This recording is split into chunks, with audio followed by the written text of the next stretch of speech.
আমি না খুব একটা মাছ প্রেমী নই। মানে আমাকে অনেকেই বলে, "তুই না বাঙালি, তুই একটা বাঙালি মেয়ে হয়ে মাছ খাস না?" এরকম কথা আমি শুনি, হ্যাঁ?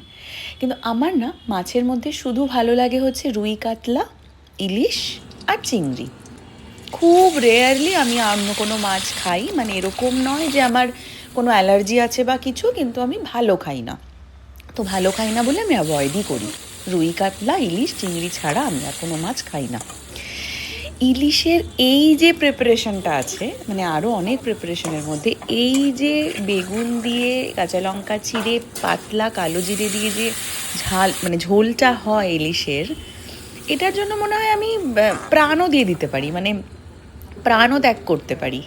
ইলিশের তেল সব থেকে বেশি ভালো লাগে, নাম্বার ওয়ান আছে ইলিশের তেল, 2 নম্বর হচ্ছে এই পাতলা ঝোলটা, আর 3 নম্বর হচ্ছে সর্ষে বাটা দিয়ে যে ইলিশটা হয়। তোমাদের ইলিশ কতটা প্রিয় আর ইলিশের কোন প্রিপারেশনটা তোমরা খাও, কোনটা ভালোবাসো, আমাকে অবশ্যই জানিও।